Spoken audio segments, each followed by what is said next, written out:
Assalamu alaikum wa rahmatullah ƴan uwa, sannun mu kuma da sake kasancewa da ku a wani sabon bidiyo namu a kuma wannan channel namu mai albarka wato na Rami TV.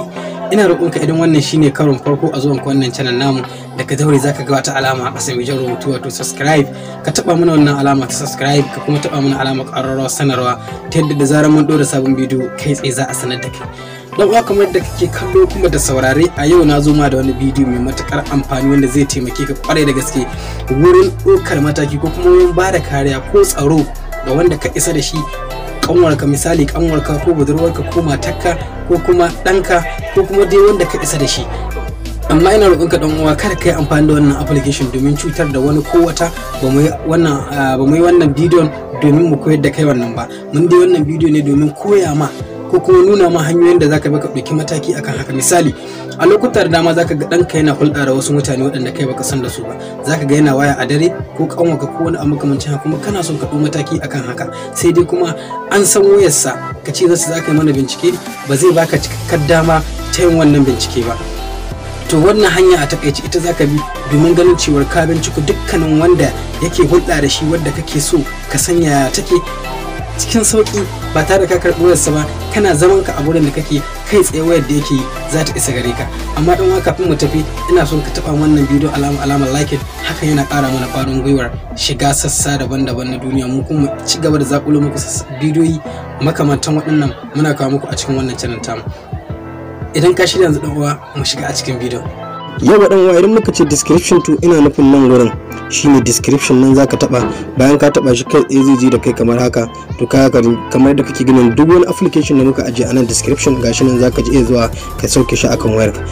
Dan uwa kai tsaye kuma idan muka ce a comment na farko, to nan zaka duba inda ka gana ma alaman nan shine comment na farko, da ka taba kai tsaye zai ji da kai zaka ga wannan application da na ajiye ma, sai ka je ka sauke shi akan wayarka. Kai tsaye yanzu mu je a cikin bidiyon.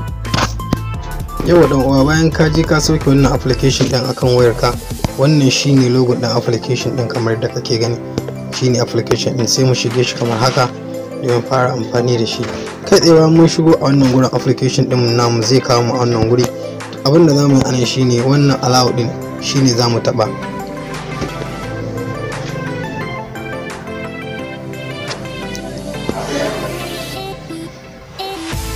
Kai tsaye mun taɓa allow din mu kamar haka yadda kake gani, zai nemi mu ba wannan application dama ya fara amfani a cikin wayar mu. To sai mu taɓa mai wannan allow din, wannan abin da kake gani. Yanzu mu riga da mun ba wannan application damar fara amfani a cikin wayar mu. Kai tsaye yanzu wannan wurin da kake gani, a wannan wurin da kake gani inda ɗiyan nan suke ƙura uku, to su ne za mu taɓa domin ci gaba da saitin da abin da suke cikin haka. Kai tsaye yanzu ba mun zo wannan wurin sai mu taɓa wannan wurin da aka rubuta settings, shine za mu shiga domin saita wannan application. Bayan mun shigo haka, abu na gaba da zamu yi shine yanzu zamu shiga cikin recording. Kamar yadda kake gani nan cikin recording zamu shiga. Kai tsaye kamar yadda kake gani dan uwa, yanzu ga mun shigo a cikin recording namu. To me zamu yi anan shine wannan abin da kake gani show manual recording notification, to shine abin da zamu kashe kai tsaye kamar yadda kake gani bayan haka kamar haka, to shine zamu kashe. Bayan mun kashe shi haka, to sai mu fito kamar yadda kake gani. Yanzu sai mu shiga mu tweaks. Bayan mun shigo tweaks kamar da kake gani, yanzu ga the application does not work properly on some Androids. Wato an yi mai cewa wannan application ga wasu wannan application ba za ya aiki ba ga wasu waɗanda ga sauran wasu wayoyi haka. To sai ka bincika idan wayarka tana ɗaya daga cikin wayoyin da wannan application din ba zai amfani a cikin sa ko kuma ba zai aiki a ciki ba. Kai tsaye kamar da kake gani wannan wurin sai ka taba shi kamar da kake gani. Idan ka same shi a kashe, to sai ka kunna shi ne, sai ka bar shi a kunne. Kamar da kake gani delay recording time, set delay recording time, wato lokacin da wannan agogon lokacin da zai fara aiki, to shine aka ce ma kamar da sakan daya zai fara aiki, ma'ana wayar tana fara aiki zai fara aiki. A takaice shi ma za ka yi barin shi a haka kamar da kake gani. Sai mu fito kai tsaye, abinda za mu shiga yanzu za mu shiga gurin security ne.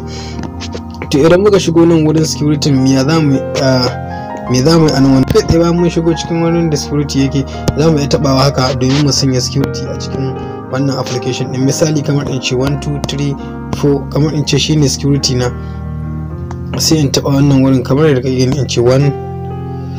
To kamar da kake gani yanzu ya bani allow, kamar da kake gani wannan wurin shine zan taba domin ci gaba da amfani da wannan application din. To kai tsaye kamar da kake gani yanzu na riga da na saita security a cikin wannan application din, ta yadda yanzu dukkan wani wanda zai buɗa shi idan dai bai san wannan code ba to ba zai iya buɗa shi ba kai tsaye kamar yadda kake gani kamar haka. To misali dai kamar yadda mun dai muna gwada muku ne don misali, kai tsaye bayan ka kunna shi kamar haka ka sa security da kake bukata, to za mu fito yanzu me za mu yi abu na gaba. Abu na gaba da za mu yi shine a wannan gurin wato Google Drive, wanda dukkan bayanan da za mu yi shine ma alal muhallin shahidi wato Google Drive. Gashi kamar yadda kake gani daman nan muke so dukkanin wani recording da aka yi a cikin wannan wayar to ya rika zo muna ta email din mu kai tsaye. Dan uwa abin da za mu yi dai shine ta email ne, dukkan wani labari ko kuma dukkan wata waya da aka yi ta email ne zai rika zo muna saurare kai tsaye. Ba kamar da kake gani yanzu sun sa Google Drive account, kamar da kake gani wannan gurin a sama, a ran ƙara nuna ma wannan gurin da kake gani a sama shine za mu taba kamar haka. Kai tsaye bayan mun taba shi kamar haka, kaga yanzu ya nemi cewa mu sa Google account din mu. Kamar da kake gani a yanzu ga Google account din nan nan ya kama dukkan wani account da muke da bukata ya rika tura mana wannan sakon, shi zai tura mana. Misali bari mu dauki wannan account din, kamar da kake gani sai mu je mu taba shi kamar haka. Kai tsaye kamar da kake gani yanzu ya account din mu ya riga da ya connecting. Yanzu abin da ake bukata shine mu saka folder da muke buƙatar cewa idan aka yi ɗaukar wannan recording din a iya tura mana a cikin wannan folder. Kai tsaye zamu zo wannan gurin da kake gani, wannan wurin da kake gani wato allow inda ka gana zagaye ma shi zamu taba kamar haka.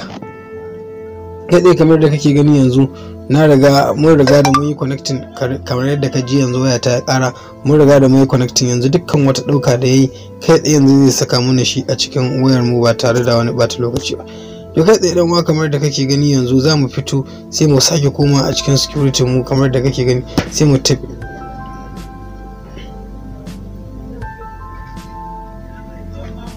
Kai tsaye dan uwa kamar da kake gani yanzu ga mu a cikin security mu, to sai mu zo wannan gurin da kake gani. Yanzu misali bari mu sake sa security mu kamar haka, bari mu sake sa security mu kamar haka 1 2 3 4 dama shine security mu. To kamar da kake gani yanzu wannan security da muka sa ya riga ya ba mu dama cewa yanzu zamu iya sa folder, sai mu taba wannan gurin da kake gani. Idan ka gane shi a haka gashi kamar yadda kake gani yanzu na kunna shi, amma a dazo idan ka lura zaka ga a kashe yake. To kamar da kake, wannan ita ce hanyar da zaka yi amfani da ita, amma a kiyaye kuma wannan application din zaka sauke shi ne akan wayar da kake bukata a rika dauko ma dukkan wayar da aka yi a cikin ta. To a cikin ta ne zaka sauke wannan application, ta yadda da zaran an yi waya da ita kawai wannan email din da muka mun saka shi kawai za su rika tura ma dukkan wata waya da aka yi, suna recording suna tura ma a cikin wayarka. Alhamdulillah dan uwa, duka anan wannan bidiyo na mai zo karshe. Idan wannan bidiyo na mai burge ka taba mai alamar like, hakan yana ƙara mana ƙwarin gwiwa a koda yaushe mu ga cewa mun zaƙulo bidiyoyi masu amfani mun kawo muku a cikin wannan channel. Anan nake cewa wassalamu alaikum wa